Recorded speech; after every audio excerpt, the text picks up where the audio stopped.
Item ಯಾವುದೇ ಇರಲಿ try ಮಾಡಿ ಆಚಿ ಚಿಕನ್ ಮಸಾಲಾ. ರಾಜ್ಯದಲ್ಲಿ ಗೃಹ ಉಪಯೋಗಿ ಗ್ಯಾಸ್ಗೆ ಈಗ ಪರದಾಟ ಸೃಷ್ಟಿಯಾಗಿದೆ. ಬೆಂಗಳೂರು ನಗರದಲ್ಲಿ ಎಲ್ಪಿಜಿ ಪೂರೈಕೆ ಕುಸಿತವಾಗಿದೆ. ಬುಕ್ ಮಾಡಿ 15 ದಿನ ಆದ್ರೂ ಕೂಡ ಮನೆಗಳಿಗೆ ಗ್ಯಾಸ್ ಬರ್ತಾ ಇಲ್ಲ ಅಂತ ಹೇಳಿ ಜನರು ಈಗ ಅಳಲು ತೋಡ್ಕೊಂಡಿದ್ದಾರೆ. ಆದ್ರೆ ಸುಳ್ಳು ವದಂತಿಗಳಿಗೆ ಕಿವಿಗೊಡಬೇಡಿ ಅಂತ ಜಿಲ್ಲಾಧಿಕಾರಿ ಹೇಳಿಕೆ ನೀಡಿದ್ದಾರೆ. ಬೆಂಗಳೂರು ನಗರದಲ್ಲಿ ಗ್ಯಾಸ್ ಸಿಲಿಂಡರ್ ಕೊರತೆ ಇಲ್ಲ. ಡಿಸಿಜಿ ಜಗದೀಶ್ ರಿಂದ ಜಿ ಕನ್ನಡ ನ್ಯೂಸ್ಗೆ ಮಾಹಿತಿಯನ್ನ ನೀಡಲಾಗಿದೆ.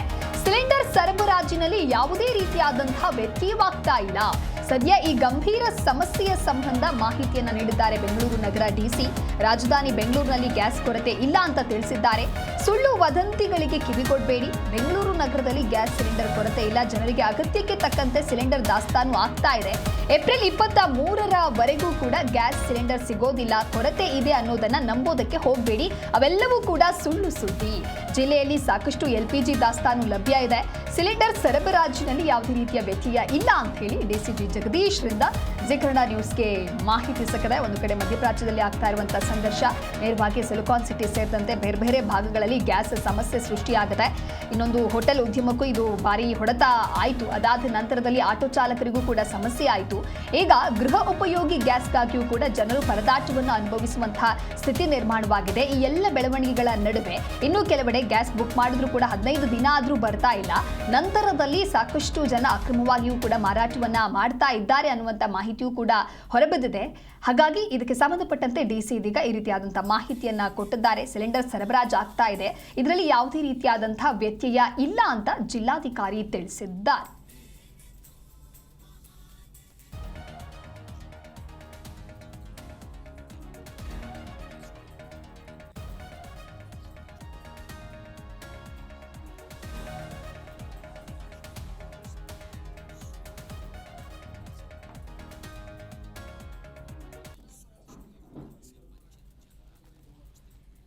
ಈ ಕುರಿತಂತೆ ಮತ್ತಷ್ಟು ಮಾಹಿತಿಯನ್ನು ನೀಡ್ತಾರೆ ನಮ್ಮ ಪ್ರತಿನಿಧಿ ಮಂಜುನಾಥ್ ಹೊಸಹಳ್ಳಿ ದೂರವಾಣಿ ಸಂಪರ್ಕದಲ್ಲಿ. ಮಂಜುನಾಥ್, ಒಂದು ಕಡೆ ಜಿಲ್ಲಾಧಿಕಾರಿ ಹೇಳಿಕೆಯನ್ನ ನೀಡ್ತಾ ಇದ್ದಾರೆ, ಸಿಲಿಂಡರ್ ಸರಬರಾಜಿನಲ್ಲಿ ಯಾವುದೇ ರೀತಿಯಾದಂತಹ ವ್ಯತ್ಯಯ ಇಲ್ಲ ಅಂತ. ಆದ್ರೂ ಕೂಡ ಸಾಕಷ್ಟು ಜನರಿಗೆ ಗ್ಯಾಸ್ ಸಿಲಿಂಡರ್ ಸಮಸ್ಯೆ ಆಗ್ತಾ ಇದೆ, ಯಾಕೆ?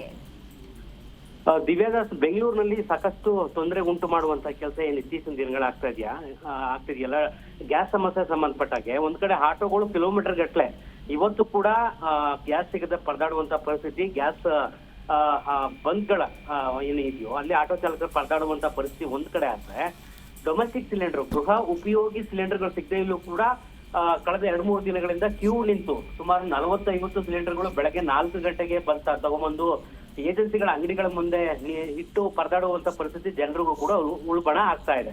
ಈ ಸಂಬಂಧಪಟ್ಟಾಗೆ ಸದ್ಯಕ್ಕೆ ಇದೇ ತಿಂಗಳ 23ರವರೆಗೂ ಕೂಡ ಇದೇ ರೀತಿಯಾದ ಸಮಸ್ಯೆ ಮುಂದುವರಿಯುತ್ತೆ ಎನ್ನುವಂತ ಒಂದಷ್ಟು ಮೂಲಗಳಿಂದ ಮಾಹಿತಿ ಬರ್ತಾ ಇರುವಂತ ಕಾರಣದಿಂದಾಗಿ ಮಾಧ್ಯಮಗಳನ್ನು ಕೂಡ ಈ ಸುದ್ದಿ ಬಿತ್ತರ ಆಗುವಂತ ಕೆಲಸ ಆಗಿತ್ತು. ಇದೇ ಒಂದು ವಿಚಾರಕ್ಕೆ ಬೆಂಗಳೂರು ಜಿಲ್ಲಾಧಿಕಾರಿಯಾಗಿರುವಂತಹ ಜಗದೀಶ್ ಅವರು ಒಂದಷ್ಟು ಉತ್ತರವನ್ನ ಕೊಟ್ಟಿದ್ದಾರೆ.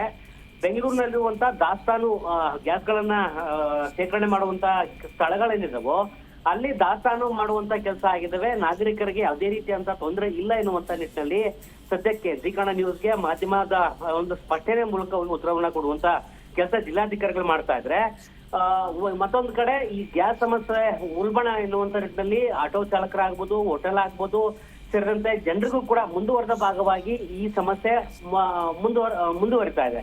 ಈ ಸಂಬಂಧಪಟ್ಟಾಗೆ ಜಿಲ್ಲಾಧಿಕಾರಿಗಳ ಉತ್ತರ ಒಂದ್ ಕಡೆ ನೋಡಿದ್ರೆ ಕಾಕತಾಳೀಯವಾಗಿದೆಯಾ ಅಥವಾ ಜನರಿಗೆ ಆಗ್ತಿರುವಂತ ಸಮಸ್ಯೆ ಕೇವಲ ಉತ್ತರ ಮೂಲಕವಾಗಿ ಕೊಟ್ರೆ ಸಮಸ್ಯೆ ಬಗೆಹರಿಯುತ್ತಾ ಇರುವಂತ ಪ್ರಶ್ನೆ ಜನರಲ್ಲೇ ಮೂಡ್ತಾ ಇರುವಂತ ಕಾರಣದಿಂದಾಗಿ ಇದಕ್ಕೆ ಸರ್ಕಾರಗಳು ಕೂಡಲೇ ಎಚ್ಚೆತ್ಕೊಳ್ಬೇಕು. ಆಟೋಗಳಿಗೆ, ಹೋಟೆಲ್ಗಳಿಗೆ, ಜೊತೆಗೆ ಸಾರ್ವಜನಿಕರಿಗೆ ತೊಂದರೆ ಆಗದಂತ ರೀತಿಯಲ್ಲಿ ನೋಡ್ಕೊಳ್ತೀವಿ ಅನ್ನುವಂತ ಸರ್ಕಾರ ಏನು ಉತ್ತರ ಹೇಳಿತ್ತು. KH ಮುನಿಯಪ್ಪರ ಅವರ ಒಂದು ಮೀಟಿಂಗ್ ಆದ ಬಳಿಕ ಸದ್ಯಕ್ಕೆ ಈಗ ಜನರಿಗೆ ಆಗ್ತಿರುವಂತ ಸಮಸ್ಯೆ ಮುಂದುವರೆದ ಭಾಗವಾಗಿ ಹೋಗ್ತಾ ಇದೆ ಹೊರತು ಕಡಿಮೆ ಅಂತೂ ಆಗ್ತಾ ಇಲ್ಲ. Divya, okay, thank you Manjunath ನಿಮ್ಮೆಲ್ಲ ಮಾಹಿತಿಗಾಗಿ.